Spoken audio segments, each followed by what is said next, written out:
What's up, guys, and welcome back to another video. Hope you guys are having a good time. Today I want to talk about waistband for trouser. Waistband for trouser. There are so many waistband in the market that you can buy for your ready to wear. You can buy it for your kaftan trouser and whatsoever. But the problem is that there are original waistband and they are fake. But the problem there is that all of them are mixed together. You cannot really define which one is better than which one until you take your eyes to go and search for it.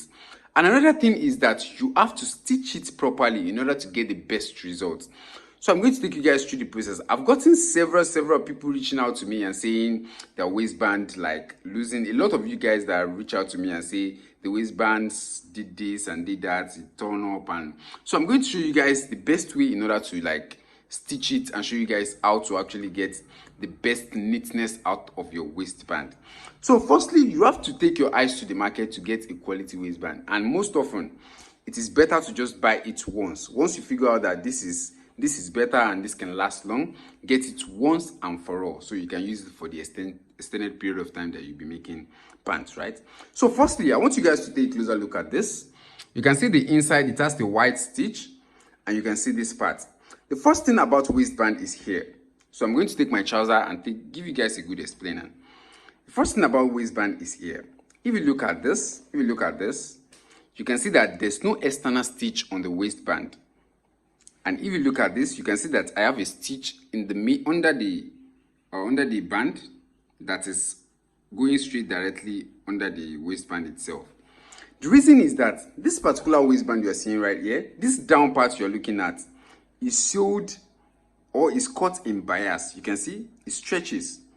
This is cut in bias. The reason why this is cut in bias is that when somebody wears this part can easily stretch all around the buttocks, like all around the buttocks. That's why this place is cut in bias. So far this place is cut in bias. You are not supposed to actually stitch any stitches on top of this place. Number one is going to mess up the beauty that you can see from the inside. You can see the inside. You can see how clean it went all through. Number one is going to mess up the beauty that you're going to see from the inside. Number two is start to turn out if a stitch is showing here. So the best way to get the best thing is that you can see that this place stretches, right? This is just like an explainer video. It's not like a too serious video. You can see that this place stretches, right? You can see the way I'm holding it. It stretches, and you can see the down part here. It does not stretch, and also inside of it there is a very thick fabric that cannot be torn. This is actually a very original an original waistband. So let me loosen this place very well. Even the threading is very strong. So if you look at this place, you can see this have almost 2 layers of stay inside.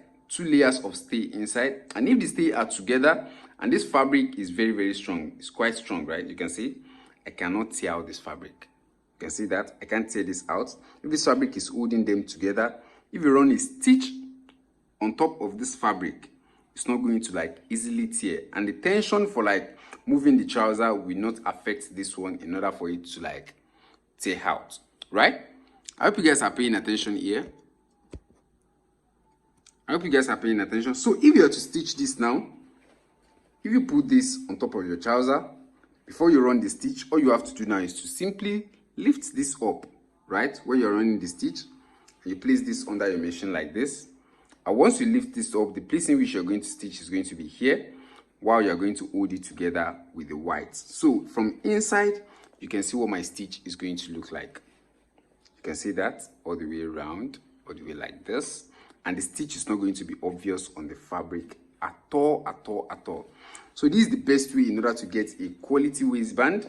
You can, the little that I've explained to you guys, I believe you understand. If I go to the market, I know exactly what I want. Number one, it should not have a brand logo or a brand name, except for my brand. Number two, it has to be quality, and I have to see these 2 layers, 1 layer here, second layer, and this second layer has to carry like, if possible, 3 layers. I've gotten the one that have like 3 stay, and the stay that I got is not even terrible, like it's very strong, and this fabric has to be thick or even thicker. This is the best one that I see so far. There are other ones that are way more quality than this one. So I will need you guys to pay good attention if you want to go and get this. And if you're stitching this, remember, the reason why this thing is in 2-layer is for you to have something very clean and for you to hold on to something stronger than this.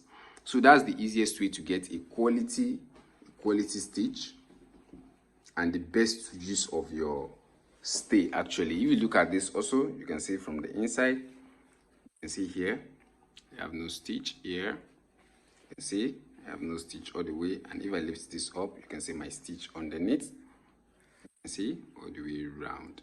So easy way to get your. So that's it about the video. If you enjoyed the video, give it a thumb up, and don't forget, get something that is strong. There are a lot of, all of them are mixed together. You just have to like search through it and get what works for you. Just a short video. Smash the like button if you enjoyed the video, and I will see you in the next video. Peace.